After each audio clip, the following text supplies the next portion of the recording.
आज थोड़ी देर पहले स्मृति ईरानी जी, केंद्रीय मंत्री स्मृति ईरानी जी ने दिल्ली नगर निगम के चुनाव रुकवाए जाने को लेकर कुछ जस्टिफिकेशन दिया है।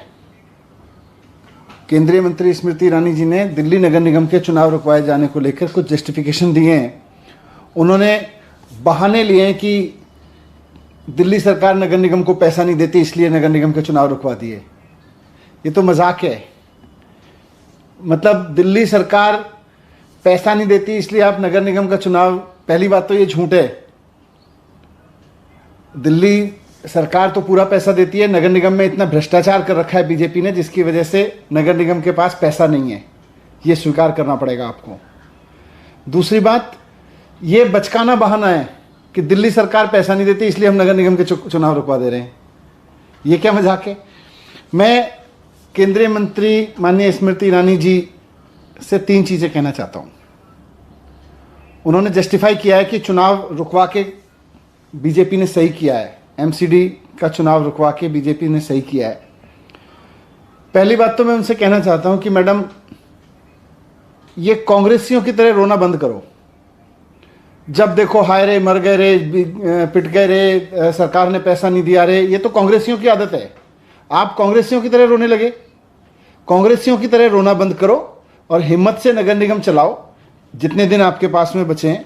काम आपकी सरकार ने कुछ किया नहीं। 15 साल आपको बीजेपी को मौका देके देखा, दिल्ली के लोगों ने बीजेपी को, वहां काम आपसे किया नहीं। और जब 15 साल बाद जनता आपको हटाने का मन बना चुकी है और अरविंद केजरीवाल जी को एमसीडी में देखना चाहती है, एमसीडी में भी केजरीवाल का नारा लगा रही है, तो फिर आप हाय रे, मर गए रे, केजरीवाल ने पैसे नहीं दिए रे, दिल्ली सरकार ने पैसे नहीं दिए रे, पैसे नहीं मिले रे, पैसे नहीं मिले रे, तनख्वाह नहीं मिली रही। अरे आपका लोगों ने भ्रष्टाचार इतना कर रखा है, पैसे कहां से आएंगे? आपके पास पैसे बचेंगे कहां से? तो पहली बात तो मैं आपको यही कहना चाहता हूं कि कांग्रेसियों की तरह रोना बंद कीजिए मैडम।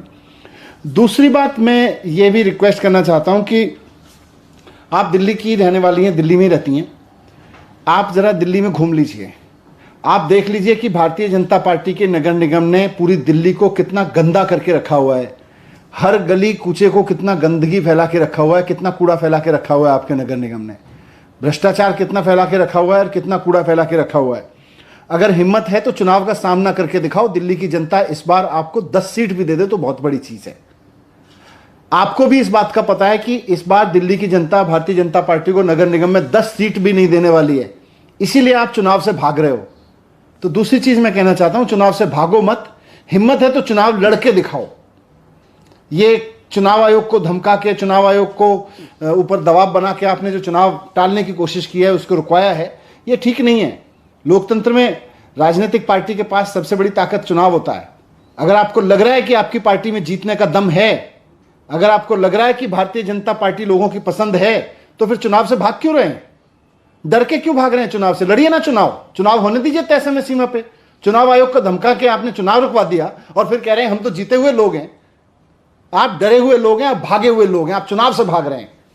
दूसरी चीज ये, और तीसरी और इंपॉर्टेंट चीज, आज देश को यह पता चलना चाहिए कि आखिरकार भारतीय जनता पार्टी ने और केंद्र सरकार ने दिल्ली के चुनाव आयोग को आखिर क्या धमकी दी है। सीबीआई की धमकी दी है कि चुनाव रोक दो, नहीं तो सीबीआई छोड़ देंगे आपके ऊपर। ईडी की धमकी दी है कि चुनाव रोक दो नगर निगम के, नहीं तो ईडी से आपको फंसा देंगे। क्या धमकी दी है आप लोगों ने चुनाव आयोग को? आखिर ऐसा कैसे हो गया कि चुनाव आयोग चुनाव की तारीखों के ऐलान करने के लिए पीसी बुलाता है और उससे 1 घंटा पहले आप उसको धमकी देते हैं और 1 घंटे में मामला पलट जाता है। फिर चुनाव आयोग कहते हैं हम चुनाव टाल देते हैं, चुनाव रोक दिए, तारीखें रोक दी जो चुनाव आयोग ने तय कर रखी थी। तो आप बताइए देश के सामने कि आपने क्या धमकी दी है? सीबीआई से फंसाने की, ईडी से फंसाने की, या किसी पद का लालच दिया है आपने चुनाव आयोग को?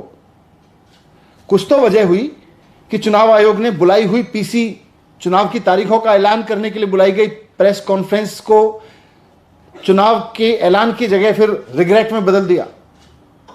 तो आप बताएं देश को कि आपने चुनाव आयोग को किस तरह से डराया, धमकाया। चुनाव रोकने के लिए आपने कौन से हथकंडे अपनाए? पद का लालच दिया, ईडी की धमकी दी, सीबीआई की धमकी दी। आप बताएं, क्योंकि चुनाव आयोग जैसी संस्था अगर सरकारों के कहने पे चुनाव टालती रहेगी तो देश कमजोर हो जाएगा, लोकतंत्र पूरी तरह से कमजोर हो जाएगा।